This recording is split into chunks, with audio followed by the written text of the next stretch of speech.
Muy buenos días, amados hermanos. ¿Cómo están? Qué gusto de verdad de poder retomar esta enseñanza. El día de ayer tuve un pequeño inconveniente, o tal vez grande inconveniente, pero cuestión que escapan de mis manos. Se ha generado en la tarde hasta la noche una torrencial lluvia, y como sabrán, yo estoy en la ciudad de Iquitos y desde aquí me es muy difícil poder grabar cuando está con la lluvia bien fuerte. Hay relámpagos, quizás tres razones por las que no es posible. Uno, que la cobertura se va. Dos, que es un poco riesgoso, es como que atrae cuando estás conectado con el internet, y es como que hay más relámpago. Y lo otro es que no se escucha, la lluvia es tan fuerte que el techo de Calamina suena bastante y no se puede ni siquiera conversar, tienes que gritar. Entonces me ha sido muy difícil, y todo, quiero pedir disculpas a cada uno de ustedes por este pequeño retraso, y es por eso que estoy haciéndolo ahora, pero espero que sea de provecho, igual de ayuda para cada uno de ustedes, el estudio de estos profetas menores que hoy estamos iniciando. Vamos a orar y luego vamos a continuar para resaltar algunas cosas muy básicas de cada uno de estos tres profetas que vamos a ver, como son Oseas, Joel y Amós. Padre, muchas gracias te damos, Señor. Gracias porque a pesar de tal vez para nosotros parece ser un inconveniente, sé que, Señor, tú has derramado la lluvia para dar vida a las plantas, para refrescar la tierra, Señor, y muchas otras cosas, muchos otros propósitos por el cual tú lo has establecido así, y debemos nosotros estar agradecidos. Pedimos que nos ayudes a poder ser agradecidos, Señor, en medio de cualquier circunstancia, en medio de cualquier cambio climático que podamos tener.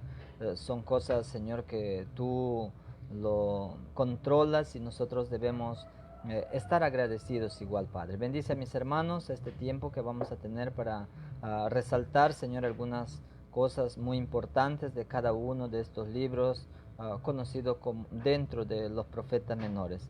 Señor, a ti nos encomendamos, te lo pedimos todo esto agradecidos en el nombre de Cristo Jesús. Amén y amén. Muy bien, hoy día empezamos entonces con el libro de Oseas, y quizás esto es el primer libro, como nosotros tenemos en la Biblia, de los profetas menores, y vamos a terminar con Malaquías. Hay 12 profetas menores que son llamados profecías breves. Se llaman así profetas menores no porque tiene menos valor. La palabra de Dios siempre es buena, es útil para enseñarnos, para redarguirnos, para corregir, para instruir en justicia, y es toda la escritura. Entonces ha sido distribuido de esta manera porque contiene menos cantidad de contenido, valga la redundancia. Entonces no es porque tiene menos valor. Algunos pueden tener tres capítulos, pero no es que tiene menos valor que el que tiene 66 o 150 como el Salmos. Entonces todos los libros de la Biblia que tenemos son muy valiosas como cualquiera de las otras cantidades. Entonces todos los profetas menores abordan los mismos problemas que los profetas mayores. En realidad fueron citados por los profetas mayores también, como vemos en Jeremías 26:18, eran extremadamente patrióticos y denunciaban la corrupción política y moral cada uno de estos hombres a quienes Dios ha usado. Esto ha dado lugar al énfasis reciente sobre el mensaje social de los profetas. Entonces, cada uno de los profetas, tanto los profetas mayores como los profetas menores, han atravesado casi las mismas circunstancias, los mismos problemas religiosos, políticos y moral.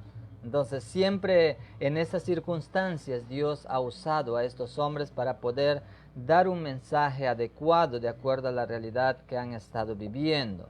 Es un hecho notable que hay una escasez de material sobre los profetas menores, y esto tal vez en el pasado ha sido un poco más difícil. Gracias a Dios hoy se han levantado buenos hombres de Dios, grandes teólogos, la cual nos han facilitado para que hoy en día podamos tener un poco más de material cuando tenemos que estudiar los profetas menores. Una inspección rápida de cualquier biblioteca religiosa tal vez no sería muy rápido poder conseguir estos materiales, pero sí ya existen hoy en día algunos muy buenos materiales que nos ayudan para poder estudiar estos profetas menores. ¿Cuál fue el contexto histórico del libro de Amós? Porque vamos a comenzar con este libro. Entonces, cuando nosotros, Oseas, perdón, vamos a empezar con Oseas, Joel y Amós sería el tercer libro que vamos a ver. Entonces, los años de su ministerio apuntan a un hombre tremendamente fiel a Dios. Y fiel no solamente a mantener una fidelidad en cuanto a su relación con Dios, sino también al ministerio que recibió de Dios. Él fue un hombre fiel en el sentido personal de mantener una íntima, una buena comunión con Dios, pero también fue un hombre fiel en cumplir con el ministerio al cual fue llamado. Servir a Dios por tantos años no fue nada fácil para Oseas. Él vivió en una situación muy difícil, como veremos a continuación. Oseas tuvo que luchar no solo con un pueblo apóstata que aparentaba ha estado juntos con ellos y luego se desviaron, y no solamente que se desviaron, sino empezaron a acusar las verdades de Dios. Entonces, nosotros cuando estudiamos este libro de Oseas nos vamos a dar cuenta que hay una tremenda tragedia, por así decirlo. Hay una ilustración tremenda relacionada con el matrimonio. La fidelidad de Oseas apunta a la gracia del Señor en este libro, en este lindo siervo de Dios. Entonces, Oseas comenzó su ministerio a Israel, también llamado Efraín. Aquí vamos a ver muchas veces que se repite Efraín, esto relacionado al pueblo de Israel, de acuerdo a su tribu más grande, y es por eso que como era la tribu más grande, se lo conocía como el pueblo de Israel. Y vas a ver en este libro que se repite muchas veces. Durante los días finales de Jeroboam II, bajo cuya guía Israel estaba disfrutando tanta paz política y prosperidad material, como también de corrupción moral y bancarrota espiritual. Eso era la situación en la que han estado viviendo este tiempo del profeta Oseas, y vamos a ver allí que las circunstancias no estaban de lo mejor en ese tiempo. En el reino del sur, usurpando la función sacerdotal, Usías había sido azotado por la lepra, por esta enfermedad. Jotam toleró las prácticas idólatras, había permitido esto, abriendo el camino para que Acaz alentara la adoración a Baal. Imagínense, hermanos, el tiempo en el que le tocó vivir a Oseas. O sea, ha habido los líderes, los que esperábamos, los que esperaríamos, si sería en nuestro tiempo, que podrían estar consagrados a Dios y haciendo las cosas bien, se habían desviado totalmente, y esto tuvo que tener su consecuencia. El avivamiento de Ezequías únicamente sirvió para reducir la aceleración de Judá hacia un destino similar al de su hermana del norte. Reyes débiles en ambos lados de la frontera repetidamente buscaban alianzas con sus vecinos paganos en lugar de buscar ayuda de Dios. Estaban puestos los ojos en los hombres y no en Dios. Se habían desviado no solamente para seguir a dioses falsos, no solamente para presentar sacrificio equivocado, y una serie de cosas. Entonces ha habido una situación muy difícil para el profeta. A pesar del hecho de que Oseas menciona primero a los 4 reyes de Judá y a un solo rey de Israel al final, él fue un profeta al reino del norte, como se revela en el contenido del libro. Fue contemporáneo de Amós, otro profeta de Israel, y también de Miqueas e Isaías, que son profetas de Judá. Su ministerio se prolongó,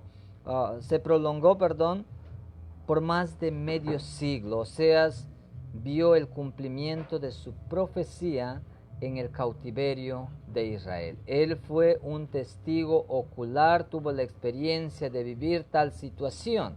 Entonces, tal vez eso un poquito en cuanto a la realidad en el que el profeta está. ¿Cuál es el propósito por el cual escribió Oseas?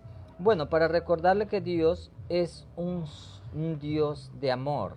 Esto fue el propósito principal, que la lealtad de Dios a su pacto con su pueblo, a pesar de toda su rebelión, su idolatría, su dureza de corazón, a pesar de todo esto, Oseas demuestra la lealtad de su pacto con su pueblo y poder ver que todo este compromiso, este pacto que Dios tuvo con su pueblo es inalterable. Puede haber hecho y pasado cualquier situación contraria a la voluntad de Dios, pero Dios cumple su promesa, cumple su pacto a pesar de la rebeldía, a pesar del pecado. Obviamente que el pecado trae consecuencias y ellos tuvieron esas consecuencias. Entonces el propósito del libro de Oseas es para recordarles que Dios es un Dios de amor. ¿Cuál es el tema de este libro de Oseas? El tema de Oseas es el amor leal de Dios por su pueblo. Tiene mucho que ver con el amor. Ahí vamos a ver, hay un versículo clave para esto, donde dice que volvamos a Jehová, y tiene que ver con la lealtad de Dios con su pueblo. El texto clave para el tema es el Oseas 6:1, donde dice: venid y volvamos a Jehová, porque Él arrebató y nos curará, hirió y nos vendará. Entonces, con este versículo en mente, nosotros podemos saber de que a pesar de que Dios no pasa por alto el pecado, pero Él obra conforme a su amor, conforme a su justicia. Entonces ellos pecaron y tenía que haber una retribución a ese pecado. Ellos se desviaron y obviamente igual. Pero había una esperanza. El profeta trata de hacerlos ver de que en medio de su rebeldía, en medio de su pecado, Dios les ama y quiere que se vuelvan a Él y quiere que se reconcilien con Él. Entonces la palabra clave en este libro es, como ya les había mencionado, Efraín aparece 36 veces. En este libro aparece 36 veces y está relacionado con el pueblo de Israel. Varias veces intercambia, no es que no está hablando al pueblo de Israel, sí, intercambia nomás, a veces Israel, a veces Efraín, pero más veces se repite Efraín en este libro. ¿Cuál sería el bosquejo? Bueno, va a ser un poco difícil poder detallar cuando tenemos 3 libros, que tenemos que resaltar algunas cosas y hacerlo de una manera detallada. Entonces, por lo menos quiero considerar y resaltar algunas cosas básicas. La primera sección en el capítulo 1 al capítulo 3 vamos a ver una sección muy personal, el profeta y su esposa infiel, Gomer. Entonces vemos ahí en el capítulo 1 el ministerio de Oseas y Gomer, mujer fornicaria, que Dios lo llama a él para que vaya y se llegue a esta mujer. Y él obedece a Dios. Vemos en el capítulo 2 que Gomer demuestra que es infiel.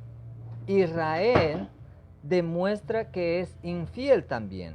Dios demuestra que es fiel. Entonces vemos ese contraste, la fidelidad de Amós para con su esposa infiel, y vemos también la fidelidad de Dios para con su pueblo infiel. A pesar de esto refleja la fidelidad de la unión matrimonial que debe existir.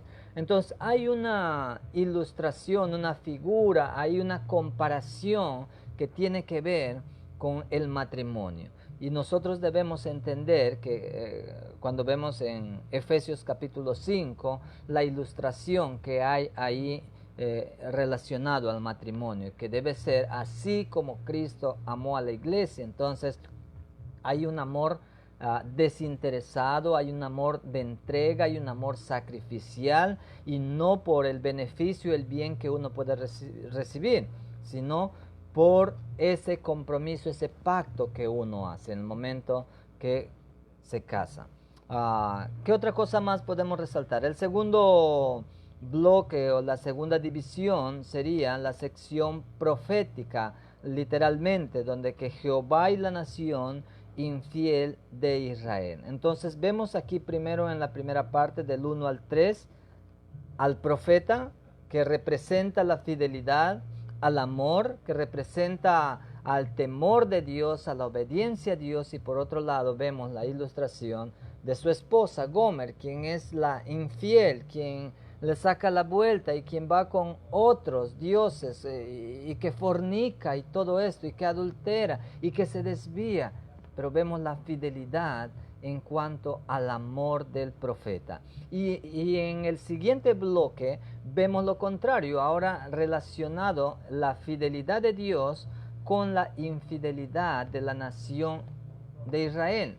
Entonces, esto nos ayuda a poder entender y saber que casi a lo largo de todos los tiempos ha sucedido lo mismo. Si ustedes se dan cuenta, se han estado estudiando la primera parte de Panorama del Antiguo Testamento, en los primeros libros, Génesis, Éxodo, Levítico, Dios libera al pueblo de Israel de la esclavitud, y por algún tiempo da todas las enseñanzas para que ellos cumplan, y les da las bendiciones si es que ellos obedecen y lo ponen en práctica, y ahí está también la maldición si es que ellos optan por hacer a su manera. Deuteronomio 28 nos ayuda a ver esto. Pero vamos a ver que el pueblo constantemente se ha mostrado rebeldía, ha mostrado idolatría, y eso es una constante hoy en día en la iglesia del Señor. Cristianos que saben y conocen los principios, que saben y conocen los mandamientos de Dios y las cosas que tienen que hacer, no lo hacen. Igualito, están idolatrando quizá el trabajo, a su familia, esposo, esposa, hijos, qué sé yo, cual fuera, y está ocupando el lugar prominente de nuestro soberano Dios, quien nos da la vida, la salud, el trabajo y todas estas cosas. Entonces no ha sido la excepción, hermanos, a lo largo del tiempo ha sido esta. Siempre el hombre ha estado luchando con querer hacer su propia voluntad y no someterse a la voluntad de Dios. En esta parte, en el capítulo 4 y 5, vemos que Israel se conduce como una prostituta y va y hace a su manera y como le da la regalada gana. Vemos en el capítulo 4 específicamente, Israel es culpable de desobediencia. En primer lugar, ellos saben lo que tienen que hacer, no acatan a la orden, al mandamiento de Dios, y se van por su cuenta. Muestran rebeldía, desobediencia, pero van y cometen pecado de inmoralidad. ¿Por qué? Porque ahora ya tienen relación, no solamente se han desviado, sino que ahora tienen relación con personas a quienes Dios había dicho que no tenían que hacerlo.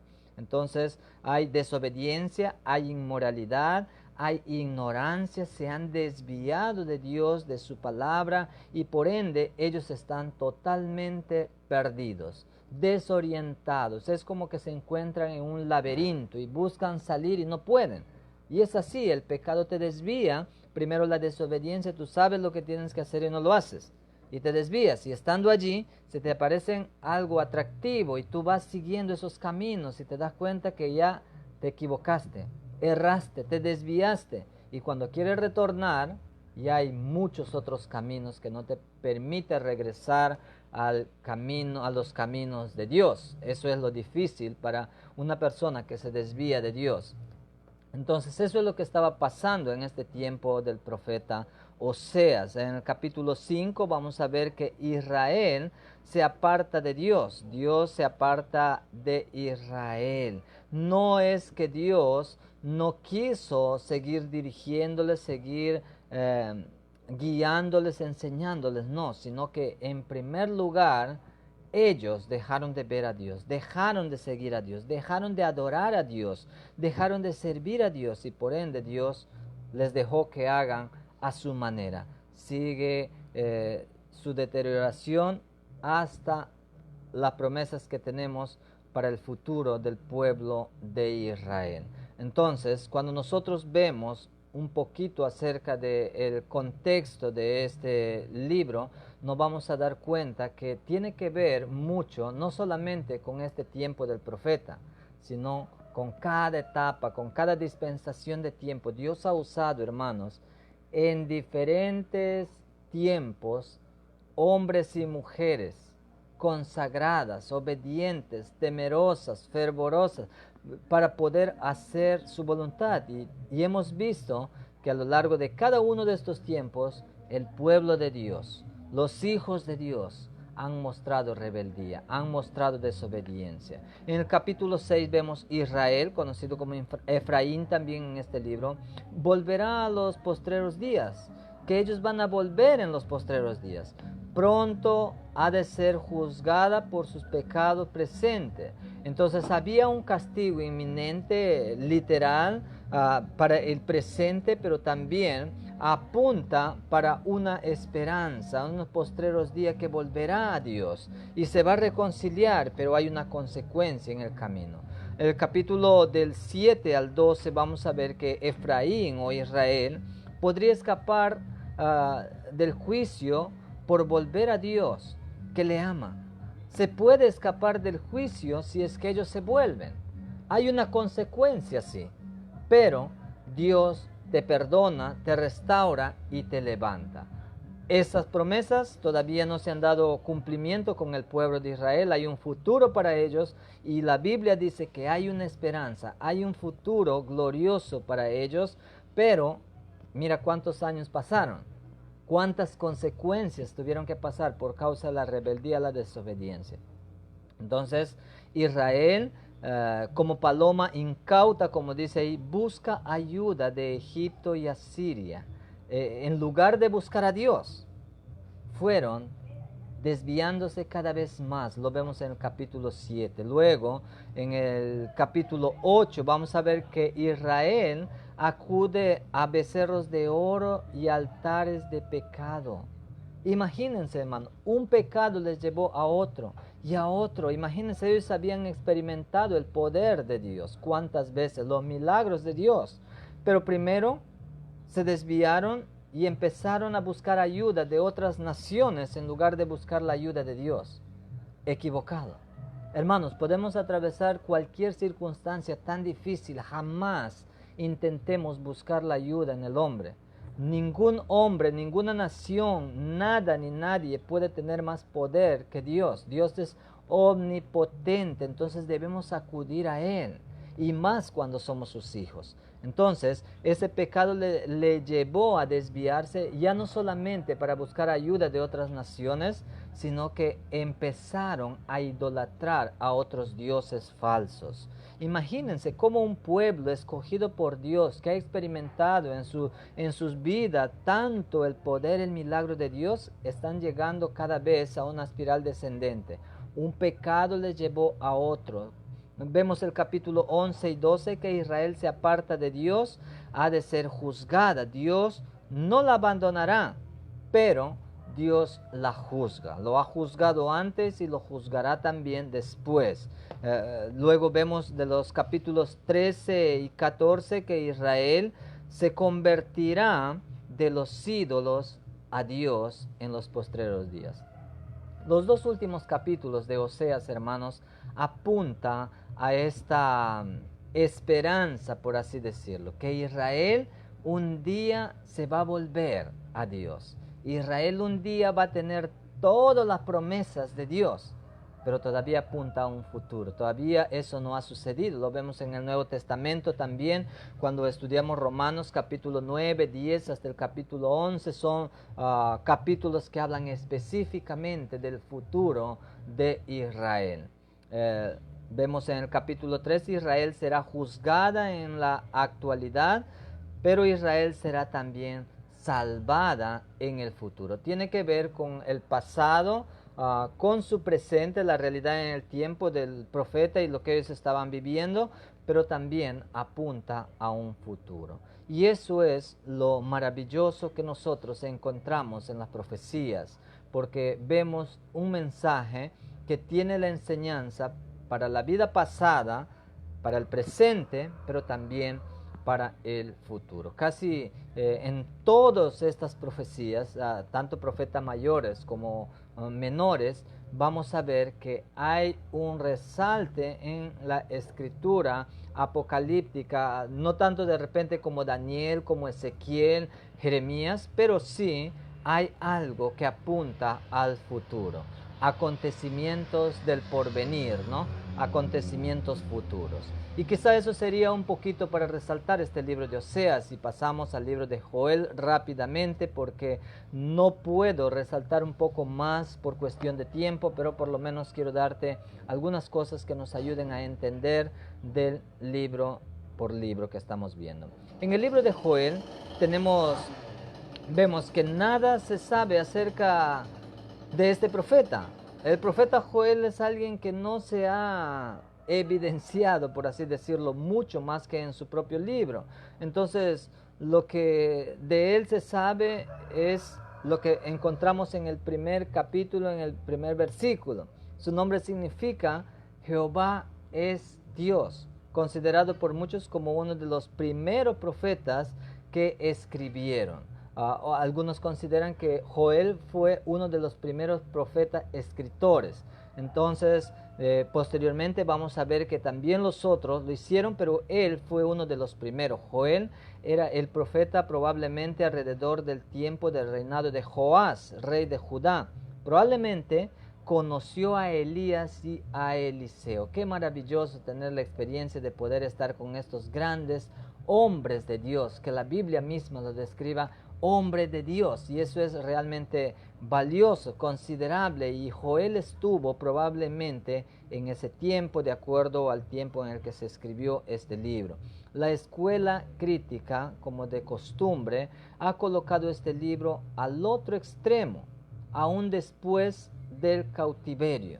Entonces, no todos ponen en este lugar. Bueno, por ahora estamos estudiando y de acuerdo a cómo nuestra Biblia encontramos el orden cronológico, estamos haciéndolo. Pero podríamos también colocarlo en el otro extremo. ¿Qué otra cosa más? Algunos rasgos relevantes en este libro, algunas cosas que podemos nosotros aprender de este libro de Joel. Joel tiene una frase que se repite muchas veces, y esa frase es el día de Jehová. Esta frase es una expresión presentada por casi todo el libro de Joel. Si es que él es el primero de los profetas que escribió, por lo menos en todos los libros de la Biblia vamos a encontrar 50 veces, pero en la que más se repite es en este libro, el día de Jehová. Desde la cumbre del principio de la profecía escrita, él fue el que vio más lejos al futuro. Él vio el final de todo, el día del fin, el día que se termina, el día que va a ser castigado todo, condenado los que han rechazado a lo largo de todo el tiempo, y cómo Dios se ha revelado y ha dado oportunidad para que las personas se conviertan. Él vio este día de ira, este día de Jehová. Es una expresión que está cargada de muchos significados. Cuando hablamos del día de Jehová, Sería bueno para hacer una enseñanza solamente de este término, ¿no? El día de Jehová. ¿Qué implica esta frase, no? Pero no lo vamos a hacer por cuestión de tiempo, solamente resaltar. Es una expresión que tiene mucho significado, parece incluir no tan solo el venidero reino milenial, sino también todos los juicios que parecen al establecimiento del reino al regreso de Cristo. Entonces hay varios otros acontecimientos o dispensaciones que van a suceder. Su descripción de una plaga literal de langostas y su comparación con juicios futuros es una joya dramática y literaria en este libro. ¿Qué otras cosas más podemos ver? Él es el profeta que mencionó el derramamiento del Espíritu Santo al cual Pedro se refirió en el día de Pentecostés. Es por eso que Joel también es llamado como uno de los profetas del Espíritu Santo. Joel presenta una descripción tenebrosa de la plaga de langosta, y esto lo vemos en el primer capítulo nomás, y de una sequía también, que lo encontramos de los versículos 16 en adelante, de proporción catastrófica, la cual no había sucedido. Las langostas que Joel está describiendo aquí, la que vio, invadieron toda la tierra para devorar toda la vegetación. Le proporciona la plataforma para su mensaje con respecto al juicio de Dios y la necesidad de arrepentimiento, de oración y de ayuno. La frase el día del Señor o el día de Jehová, mencionada 19 veces exactamente aquí en este libro, por 8 escritores del Antiguo Testamento, vamos a ver que aquí se encuentra 19 veces de las 50 veces que tenemos en toda la Biblia, y es el libro que más veces se menciona el día del Señor o el día de Jehová. No se refiere al mismo periodo, se refiere a la venida del juicio del Señor, se refiere también a la segunda venida del Señor Jesús, se refiere también al reino milenial, se refiere a muchas otras cosas o un futuro lejano. O sea, no hay una sola profecía aquí, hay varios que nos ayudan a ver hasta el más allá. Por eso dicen que Joel fue el único de los profetas que apunta hasta el último día, hasta el día del fin. El nombre de Joel significa, ya lo he repetido, el Señor es Dios. Joel era hijo de Petuel y probablemente nació en Jerusalén. Joel estaba bien relacionado con el templo y a menudo hizo referencia a él. Su estilo es gráfico, es suave, es fluido. Él escribe a los habitantes de la tierra de Judá, sí, con instrucciones especiales para los ancianos, para los labradores, para los viñadores y también para los sacerdotes. Entonces, cuando nosotros vemos este libro, es como que ha tenido para diferente audiencia el mensaje.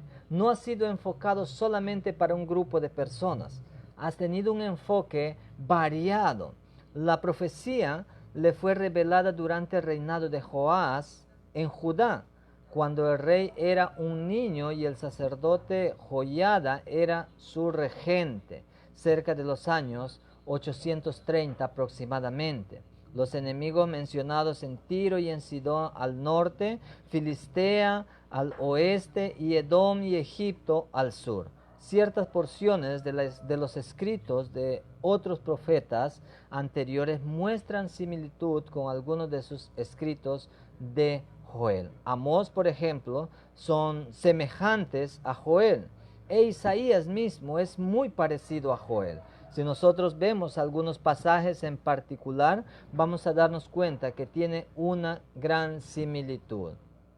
¿Qué otra cosa más encontramos en el libro de Joel? Pues todo lo que el hombre siembra, eso también segará.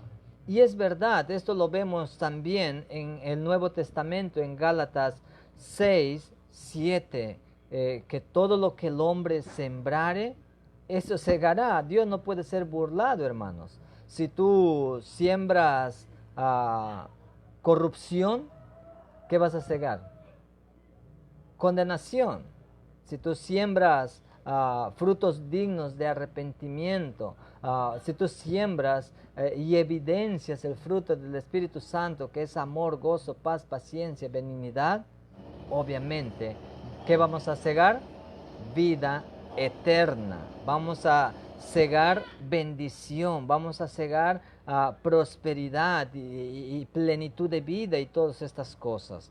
Entonces, lo que el futuro tenga para una persona depende de su relación con el Señor. Hablando a cristianos, porque un inconverso no puede tener y no puede mantener una relación íntima con Dios, puesto que es un pecador. Y delante de Dios no puede conectarse, no puede tener ninguna comunión, ningún pecado, ningún pecador. Si nosotros en la gracia de Dios podemos tener una relación con Él, no es por mérito nuestro, es por la gracia de Dios, por medio de Cristo Jesús, y nosotros creemos que eso nos conecta con Dios, porque la Biblia dice que no hay otro mediador entre Dios y los hombres, Jesucristo, y nosotros hemos creído en eso. Y es por eso que tenemos ese enorme privilegio de poder ser librados de la penalidad del pecado, y esto se conoce como la justificación. Hemos sido declarados inocentes, justos, santos, y ahora sí mantenemos una buena relación con el Señor Jesús, con el Señor Dios Todopoderoso. El tiempo malgastado sembrando para la carne y cegando corrupción puede ser redimido sembrando para el Espíritu y cosechando para la vida eterna. Esto es lo que deberíamos hacer. Esto tal vez sería una aplicación práctica, pero eso es lo que deberían hacer también en ese tiempo el pueblo de Dios, que conocían las Escrituras, pero que se habían desviado. Cuando alguien confía en Jesucristo como Salvador, la gracia de Dios lo liberta de la condenación y juicio. Y tiene que ver con lo que hace un momento yo he estado resaltando.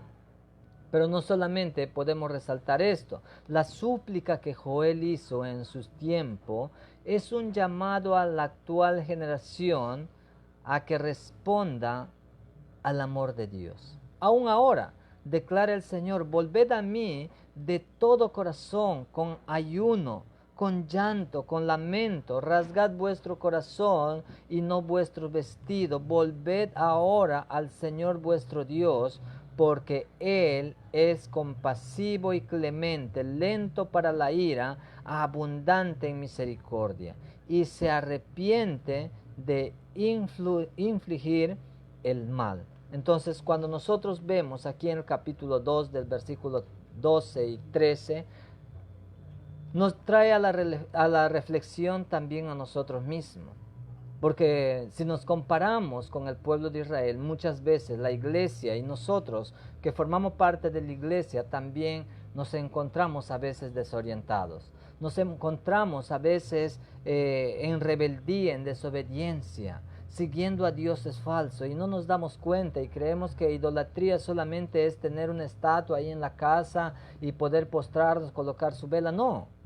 Idolatría no solamente es eso, idolatría es cualquier objeto, cualquier ser, ya sea creado por el hombre, que existe aparte de Dios, y tú das más prioridad, cualquier objeto que ocupe en primer lugar en tu vida, eso es idolatría, eso es idolatrar, eso es seguir otros dioses, porque eso es tu Dios, eso es a quien tú buscas, eso es a quien tú crees, eso es a quien tú sirves. Y dejamos de mirar a Dios y nos desviamos.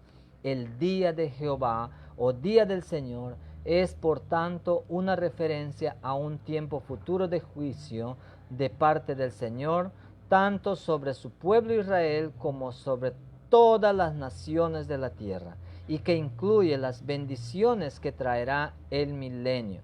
Este es el sentido principal que nos interesa, su aspecto escatológico. Esto tiene que ver con los acontecimientos futuros. No solamente tiene que ver con la ira, con la justicia para castigar, para juzgar. Tiene que ver también con el día de bendición. Tiene que ver con el día en el que el Señor va a mostrar no solamente su juicio, no solamente su justicia para castigar la ira de Dios. El día del Señor, sí, eso va a evidenciar. Pero todavía en esos tiempos va a seguir salvando Dios. En cada dispensación de tiempo hay salvación. Hay oportunidad y cada tiempo es diferente. Hoy estamos en el tiempo de la iglesia y somos salvos por la gracia, por medio de la fe. Pero la iglesia, el día del arrebatamiento, todos somos muertos y los que están en vivo, todos seremos arrebatados. Pero después de eso, en la tribulación, todavía hay opción de salvación. Va a haber salvación y todavía el Señor sigue salvando. En el milenio, en todas las dispensaciones del tiempo, sigue habiendo salvación. Entonces va a haber castigo para los que rechazaron ese día del Señor. Hay juicio, pero también se incluye ahí bendiciones que traerá el milenio. Así es que debemos considerar también esto. ¿Cuál es el propósito del libro de Joel? Bueno, este libro de Joel tiene tiene 4 propósitos. Joel escribió el libro por 4 propósitos básicamente. Primero, para explicar por qué las langostas y la hambruna iban a llegar. Obviamente que ellos deberían saberlo, pero él lo va a escribir. Él lo va a plantear este propósito. ¿Por qué es que está llegando este castigo, esta plaga? Y él va a plantear, en primer lugar, para explicar por qué había llegado esta langosta y la hambruna. En segundo lugar, para advertir de un peligro aún mayor. No solamente era eso era el inicio, pero si ellos persistían en su pecado, hay un mayor castigo todavía para ellos. Un ejército listo para marchar contra Judá desde el norte. Ellos desobedecieron, fueron llevados cautivos. Otra vez, entonces, cuando nosotros vemos, como les decía al comienzo, un pecado te lleva a otro, esa es la degradación, ¿no? Esto tiene que ver con la espiral descendente. Primero es uno, después es otro y te das cuenta que ya estás recontra caído y difícil de levantarte. En tercer lugar, para llamar al pueblo de Judá al arrepentimiento. Bueno, como les había mencionado, el libro de Oseas está enfocado a Israel, pero Joel está enfocado a Judá, es un profeta de Judá. Entonces, en este tercer propósito va a ser llamar al pueblo de Judá al arrepentimiento. Que todavía hay esperanza, que todavía hay tiempo si ellos se arrepienten y se vuelven a Dios. Persistieron en su rebeldía. Y vamos a ver que esta es una constante para el pueblo de Israel. Y esto debería traernos a la reflexión, hermanos, porque muchas veces nosotros sabemos, pero no lo hacemos. Seguimos manteniendo nuestra rebeldía y tengamos mucho cuidado porque Dios trae juicio, Dios trae consecuencias para cuando nosotros permanecemos en nuestro pecado y perdemos bendiciones y perdemos todo lo que Dios quiere hacer en nuestra vida, con nuestra vida, y no puede bendecir a otros porque nosotros estamos siendo un obstáculo, una herramienta obsoleta que no les sirve. Pero Dios quiere que tú y yo seamos una herramienta útil en sus manos y pueda usarnos como canal de bendición para muchas personas. Número 4, vamos a ver que Joel escribe para profetizar acerca del día del Señor, lo que hemos estado hablando anteriormente, el cual traería juicio para algunos y bendiciones para otros. Por eso les decía, este día de Jehová no solamente es para castigo, sino también para redención, para bendición. Este énfasis sobre el día del Señor es el tema general de este libro. Ese es el tema de este libro, el día de Jehová. Lo vemos en el capítulo 1, versículo 15, capítulo 2, versículo 1, versículo 2, versículo 10, versículo 11, versículo 30, versículo 31, capítulo 3, versículo 14, 15, 16. Se menciona muchas veces en los 3 capítulos que este libro tiene. Ahora, ¿cuál sería el bosquejo de este libro? Hay mucho que resaltar, que explicar y espero de una manera rápida poder mencionarlo, solamente algunos. A continuación y de forma breve vamos a dar un pequeño vistazo a este libro para de alguna manera hacer un resumen en cuanto a su bosquejo y quizá estemos de acuerdo en todos los detalles o tal vez no, pero es como plantea el libro. En número 1 vamos a encontrar acontecimientos recientes, literales, presentes, lo que estaba sucediendo en el tiempo. Un acontecimiento reciente da lugar a esta profecía. ¿Qué es lo que estaba sucediendo? Una plaga de langostas, quizá una sucesión de ellas había asolado el territorio de Judá.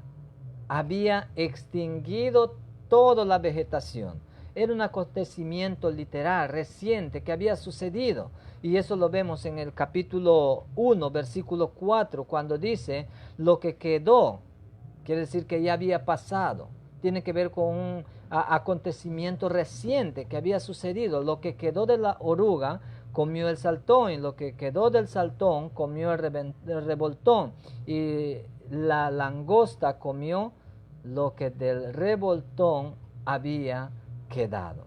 Ahora, no sabemos si oruga, saltón, revoltón y langostas son referencias a distintas fases en el crecimiento de estos animalitos. No lo sabemos, la Biblia no lo detalla, no lo da una aclaración muy explícita. O tal vez son 4 variedades diferentes, tampoco lo sabemos.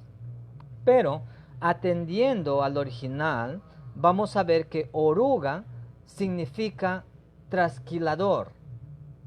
Oruga significa trasquilador. Saltón significa invasor. Ahora ya vas pensando y más o menos te hace entender lo que ha estado sucediendo con Judá en ese tiempo. ¿Ya?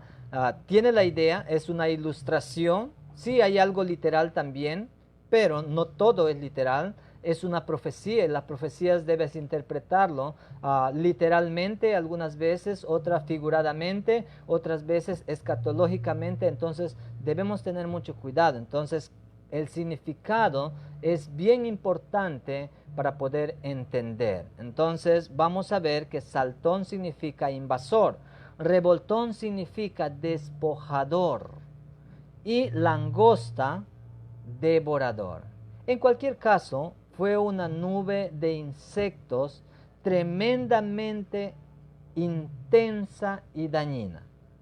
A esto habría que añadir la consecuencia de una terrible sequía. Entonces, eso era la realidad, era algo literal, era algo que había sucedido. Y en ese contexto, en esa situación, es que Joel está escribiendo. Entonces, cuando nosotros vemos esta primera parte del capítulo 1, del versículo 1 al 20, vamos a darnos cuenta que está hablando acontecimientos que habían sucedido recientemente, literalmente. Del capítulo 2 al capítulo 3 vamos a ver acontecimientos futuros, y aquí del capítulo 2 en adelante está básicamente enfocado a la escatología. Pero todos estos sucesos adquieren para el profeta un nuevo significado. Joel mira a través de la avenida del tiempo y ve en aquella plaga y sus consecuencias un anticipo de lo que será el día de Jehová. Un tiempo terrible de juicio que aún está por venir y que finalmente propiciará la tan deseada conversión definitiva del pueblo de Dios.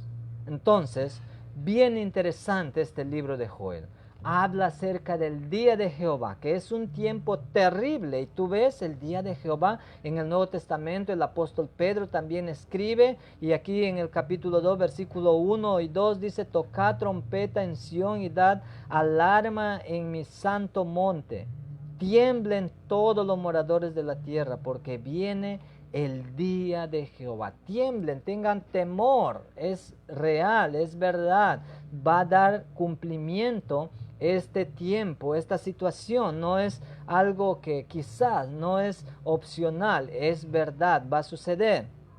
Y dice: porque está cercano día de tinieblas y de oscuridad, día de nube y de sombra, como sobre los montes se extiende el alba, así vendrá un pueblo grande y fuerte, semejante a él. No lo hubo jamás, ni después de él lo habrá en años de muchas generaciones. El día final. Ese es el día que va a suceder, hermanos. Realmente no quisiéramos ni pensar en esto. Bueno, gracias a Dios que nosotros no vamos a estar. Pero los que están en la tierra, ese día del Señor, ese día de Jehová, va a ser terrible. Día el cual nunca ha sucedido, ni tampoco volverá a suceder, porque ya ahí termina todo, es el día del fin. Entonces, si nosotros podríamos relacionar esto con Mateo, que tiene que ver también con escatología, el capítulo 24 y 25, ahí también describe algunas cosas acerca del día del fin, pero el día del fin vendrá, ¿no? Entonces eso es para futuro también, debemos interpretar bien. Ahí habla acerca de la segunda venida de Cristo, habla de la gran tribulación y habla también del día de fin. Entonces eso era la pregunta con que ahí se acercan al Señor Jesús, y Él no va a dar esa respuesta, ¿no? Va a dejar una incógnita ahí para que podamos nosotros interpretarlo a la luz de su palabra, usando de la escatología en el Antiguo Testamento y también contrastándolo con el Nuevo Testamento. ¿Qué otra cosa más podríamos resaltar aquí? Bueno, tenemos ahí la invasión del rey del norte. Número 2, vamos a tener el arrepentimiento de Israel, la liberación y bendiciones futuras. ¿Qué más tenemos? La batalla del Armagedón. Todos estos acontecimientos, hermanos, apuntan al futuro. Y por eso es que les decía, del capítulo 2 y 3, todos son escatológicos, todos son acontecimientos de porvenir, acontecimientos futuros. Luego tenemos el juicio de las naciones, luego tenemos también el reinado milenial de Cristo sobre la tierra, y finalmente tenemos el día del Señor, el día de Jehová. Y así es como termina este libro de Joel. Me gustaría poder resaltar de cada uno de estos puntos por lo menos algo, pero solo menciono quizás la idea, y no puedo describir un poco más por cuestión de tiempo. Todavía nos queda un libro y espero poder hacerlo en el tiempo más corto posible para no extenderme mucho. Entonces, eso en cuanto al libro de Joel. Pasamos ahora al libro de Amós. Es conocido Amós como el pastor profeta, el pastor que profetizó, ¿no? Quizá como introducción, Amós es el autor, nos dice 4 verdades sobre sí mismo en su libro. Entonces esto nos ayuda a poder entender. Amós no fue un sacerdote como Jeremías o Ezequiel, que ellos sí lo fueron. Fue un pastor, y también cuidaba árboles de higos. Esto lo vemos en el capítulo 7, el versículo 14 y 15, donde describe qué es lo que él había estado haciendo cuando Dios lo llamó para ser un profeta, un mensajero. Amós no fue un exégeta, no fue un hombre que tenía mucho conocimiento para interpretar la Biblia, es decir, que no recibió su mensaje por el estudio de las escrituras de otros, No, él no estaba examinando, extrayendo la verdad, si en ese contexto, no, él había sido un pastor y también dice, él cuidaba árboles de higos. Entonces no fue un erudito en cuanto al conocimiento de la palabra de Dios, ni tampoco asistió a una escuela para profetas. Y por cierto, no hay escuela para profetas, ¿no? Dios a quien Él quiere, Él llama y prepara y usa como Él quiere para la gloria de su nombre. Ni siquiera su padre fue profeta, entonces no había una alineación, no había un antecedente, por así decirlo. Sus familias no venían como en caso de los sacerdotes, ¿no? Había toda una línea de sacerdotes y la continuación. Eso no era el caso de Amós. Amós, ni siquiera su padre fue profeta, pero su conocimiento de los tiempos y la historia bíblica muestra que tenía algo de preparación. Entonces, probablemente él había estudiado también por su cuenta, no tenía mucha evidencia, pero sí, de acuerdo a su escritura y cómo Dios lo usa, parece que tenía cierta preparación. ¿Cuál es el contexto histórico? O cómo recibió Amós su mensaje. Él los vio, al igual que muchos, por medio de una visión. Amós 1:1, ahí es un versículo que nos ayuda a poder entender. Recuerde que un profeta es uno que ve o recibe revelaciones espirituales en la presencia de Dios. Cada uno de los profetas han tenido una experiencia diferente, pero todos han tenido un mensaje específico, una expresión de Dios por medio de una luz, por medio de un sueño, por medio de diferentes formas. El ángel de Jehová, ahí por medio de la teofanía o cristofanía, Cristo se aparecía para dar un mensaje, pero lo cierto es que Dios ha usado diferentes circunstancias, diferentes lugares, diferentes tiempos, diferentes personas para comunicar a su pueblo siempre una verdad espiritual para que podamos estar prevenidos y no podamos tener excusas. Y esto para el pueblo de Israel, Judá, para su pueblo escogido, para nosotros como iglesia hoy en día y para todos los tiempos. Siempre habrá un mensajero de Dios que comunica al mundo, que comunica a su pueblo, tanto para edificación, pero también al mundo, para que sepa que Dios existe. Entonces, como Pablo escribe en Romanos capítulo 1, inexcusable eres tú, quien quiere que seas. Entonces no hay excusa para nadie. Amós recibió su mensaje durante el tiempo de los dos reyes. Usías, que era el rey de Judá, el reino del sur, y Jeroboam II, que era el rey de Israel, el reino del norte. Amós probablemente ministró cerca de los años entre el 760 a 755. No ha durado mucho, 5 años tenemos aquí en promedio, que Amós fue contemporáneo de Oseas en Israel y de Isaías y Miqueas en Judá. Bueno, es solamente la comparación estamos haciendo, lo había mencionado antes. El tiempo exacto fue 2 años antes del terremoto que vemos en el capítulo 1, versículo 1. Este terremoto fue de tal magnitud que Zacarías lo menciona cerca de 200 años después. Lo vemos en Zacarías 14:5, lo vamos a ver más adelante un poco en detalle. Y lo identificó como el que tuvo lugar durante el reinado de Usías. Entonces, aunque nació en Judea, sus mensajes fueron principalmente para el reino del norte, o sea, para Israel, y para el mundo en general, como indica sus textos. Amós fue un profeta de Judea llamado a entregar un mensaje primordialmente a las tribus del norte, que es Israel. Lo vemos en el capítulo 7, versículo 15. Políticamente era un tiempo de prosperidad bajo el reinado largo y seguro de Jeroboam II. Había mucha prosperidad, políticamente había crecido tremendamente en este tiempo, pero no solamente fue eso, siguiendo el ejemplo de su padre Joás, ¿no? Que es el papá de Jeroboam. Lo vemos esto en el Segunda de Reyes 13:15. de manera significativa restauró los límites de Israel. Y eso fue algo grandioso. Segunda de Reyes 14:25 encontramos este detalle.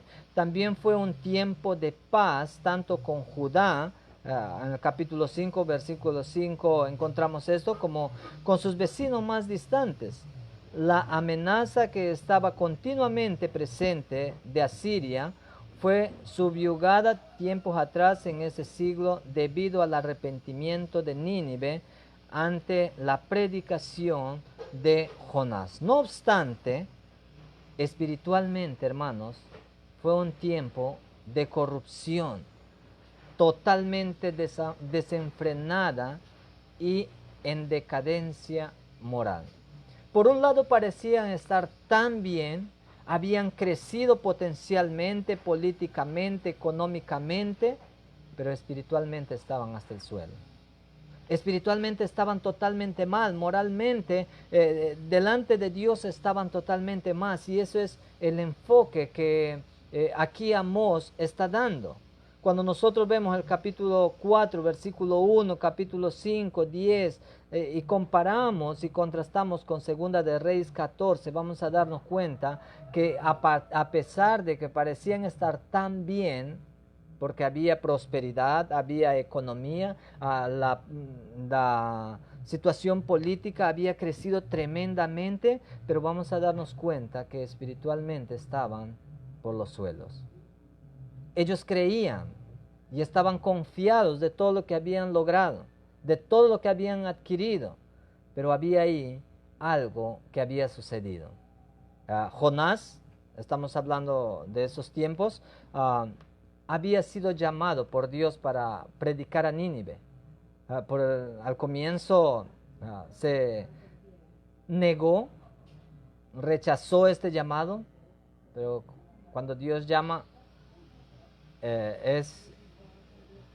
no podemos nosotros hacer a nuestra manera.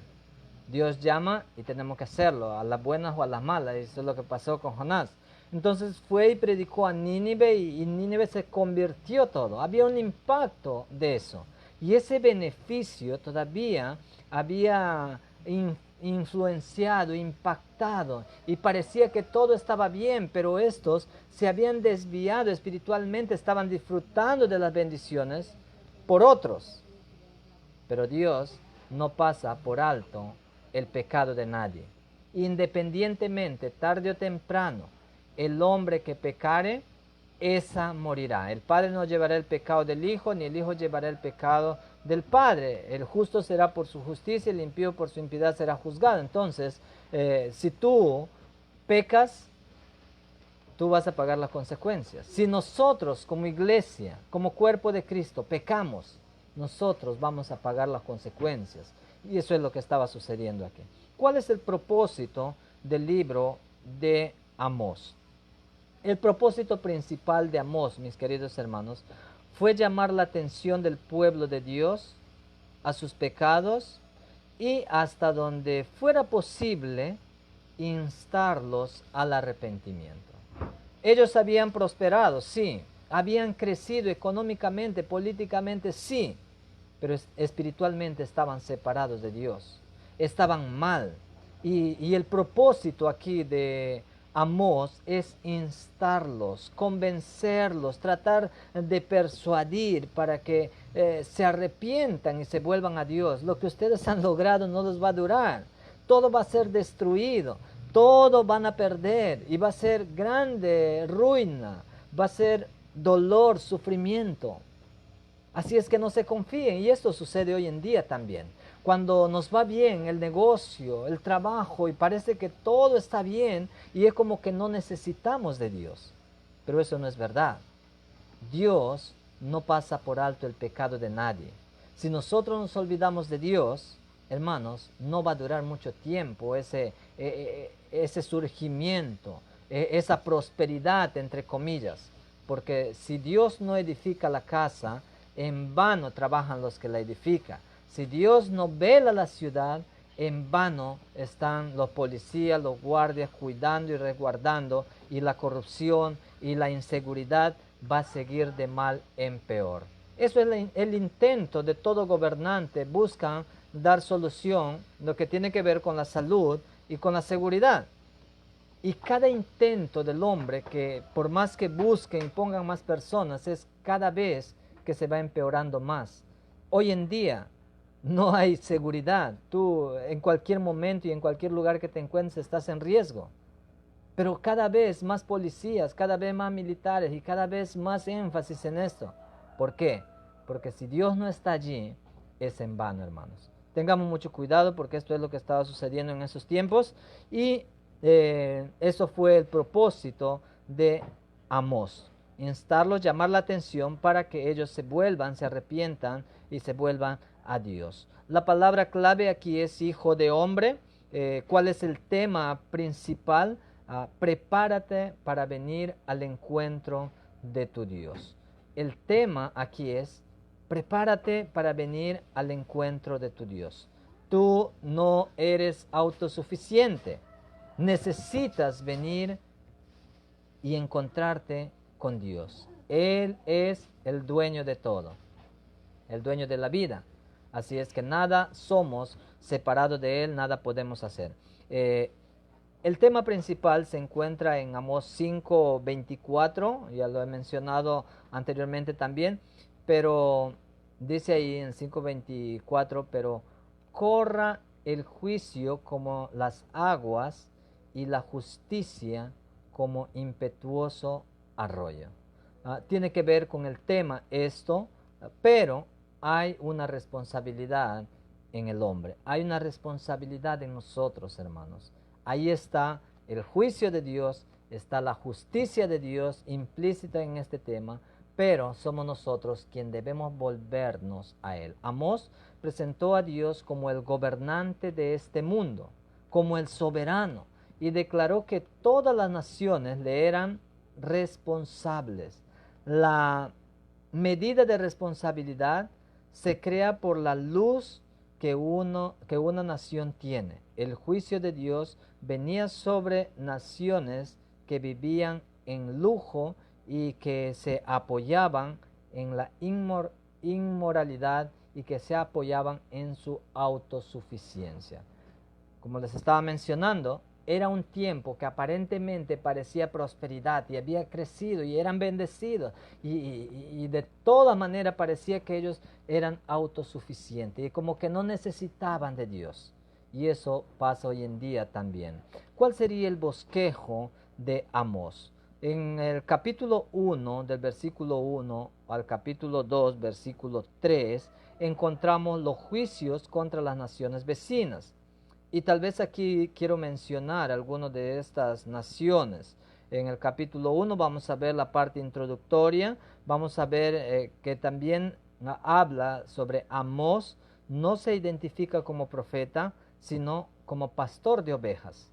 Vamos a ver también el juicio contra Siria por su crueldad. Esto lo vemos del versículo 3 al 5. 3 pecados significa impiedad en su peor forma. Eso es lo que Martín Lutero decía. Por 3 pecados, dice aquí en el libro, ¿no? Significa impiedad en su peor forma. Eso es lo que significa. ¿Qué más? Había juicio también contra Fenicia por hacer esclavos. Había juicio también contra Fenicia mismo por romper su pacto. Y lo voy a mencionar nomás porque me va a abarcar más tiempo si quiero resaltar algunas cosas y ya estoy con el tiempo encima. ¿Qué más vemos aquí? En juicio contra Edom, juicio contra Amón, juicio contra Moab por su injusticia, y cada uno de estos juicios para estas naciones tenían que ver una forma de pecado. Algunos estaban en idolatría, algunos estaban rebeldía, en desobediencia, injusticia, inmoralidad, y cada una de estas naciones se los conocía por algún tipo de pecado, pero todos y para todos ellos estaba viniendo el juicio. Luego tenemos la segunda parte del capítulo 2, 4 al capítulo 6, los juicios contra Judá e Israel. Vamos a ver ahí el juicio contra Judá por despreciar la ley. Ellos tenían gran ventaja porque tenían la palabra de Dios, pero ellos desconsideraron esto, despreciaron la palabra de Dios, despreciaron la ley de Dios. Judá tenía la ley de Dios y la despreció. Dios lo juzga según la ley. Ellos deberían saber, ellos deberían mostrar con su vida, deberían evidenciar para el mundo. Las otras naciones no tenían la ley de Dios y por lo tanto no fueron juzgadas según ella, de acuerdo a sus pecados y de acuerdo a cómo vemos en la palabra de Dios. Ellos fueron juzgados, pero todos son juzgados. Si están desligados de Dios, ninguno va a ser bendecido, ninguno va a ser salvado. Siempre hay consecuencias, porque el hombre está caído y por causa del pecado separado de Dios, entonces necesitamos volvernos a Él.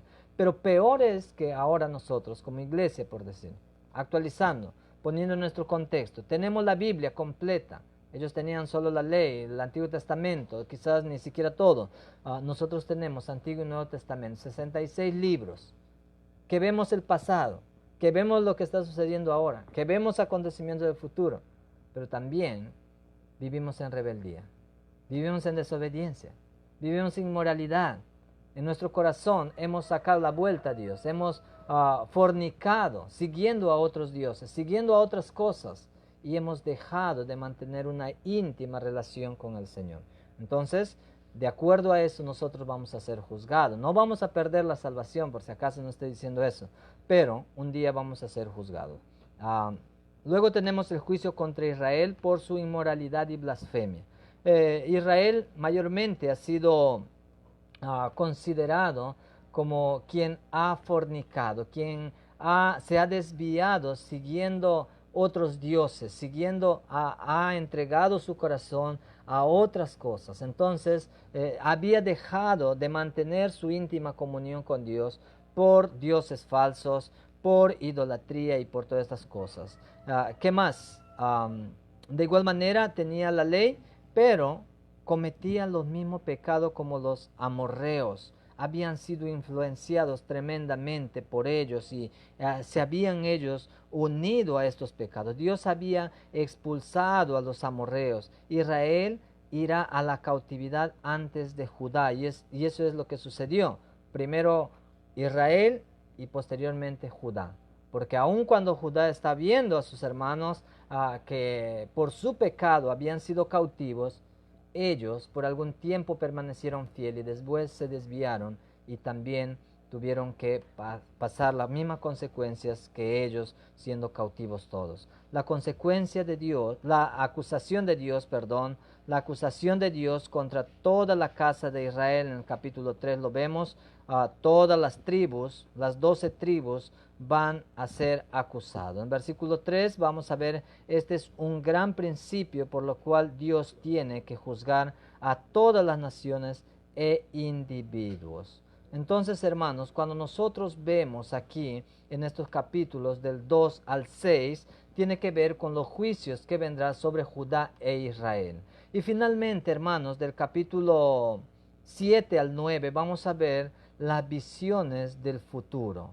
La visión de las langostas, la visión del fuego, la visión de la plomada y todas estas cosas que nos ayudan a poder ver un poco más en cuanto a las cosas que van a suceder en el futuro. ¿Qué otra cosa más podría resaltar? Hay varias cosas que había considerado que por cuestión de tiempo no lo voy a mencionar. En el capítulo 8 vamos a ver la bondad de Israel. Era como la fruta del verano, ¿no? Fue perecedera y pronto se deterioró. Tan hermosa, tan bonita en un corto tiempo y después se marchitó. Ahora Dios tiene que juzgarlos, ¿no? Luego tenemos la visión de una dispersión mundial. Tenemos también la dispersión, la visión de una migración mundial y restauración de Israel. Si se dan cuenta, hermanos, en estos 3 profetas menores que hemos visto, que hemos resaltado algunas cosas, tiene que ver casi la misma idea. Hay un estilo de vida para el pueblo de Dios, se han desviado en idolatría, en inmoralidad, en rebeldía, en desobediencia, y hay un acontecimiento pasado, un presente y un futuro. Entonces, que esto nos ayuda a identificarnos a nosotros. Nosotros no somos, algunos consideran que somos el Israel actual, ¿no? La continuación de Israel, no sé qué otras ideas más. Nosotros sabemos que Israel es Israel y esto todavía no ha terminado allí. Nosotros somos la iglesia va a ser arrebatada, Israel todavía va a continuar después, para que se cumplan las profecías de Dios. ¿Ya, hermanos? Entonces ahí terminamos. Creo que nos hemos pasado bastante tiempo aquí. Es difícil poder hacer en menos tiempo 3 libros y espero su comprensión. Resaltar solamente la tarea que tienen que leer con anticipación cada uno de los libros que estamos estudiando. Si ustedes se han hecho su lectura, está bien. Número 2, identificar las palabras claves de cada libro. Número 3, ¿por qué dijo Dios que castigaría a Israel basado en Amós capítulo 3:2? Esto tiene que ver con el libro de Amós específicamente. Número 4, en el libro de Amós, ¿cuáles eran los 3 pecados nacionales de acuerdo al capítulo 6, versos 3 al 6? También tiene que ver con el libro de Amós, tengan cuidado. Número 5, ¿cuáles son los 4 reyes que reinaron en Judá durante el ministerio de Oseas? ¿Ya? Ahí, si has leído la Biblia, vemos literalmente, si has estado atento a las clases, también lo he mencionado. Número 6, ¿qué significan los nombres de los 3 hijos de Oseas? Si has estado atento y has tomado nota, creo que también debes haber sabido y tener anotado ya. ¿Qué significan los 3 nombres de los 3 hijos de Oseas? Eso sería todo, hermanos, por hoy. Que Dios me los bendiga y espero su comprensión por el tiempo que ha sido un poco extenso. Bendiciones, conmigo será hasta la próxima semana.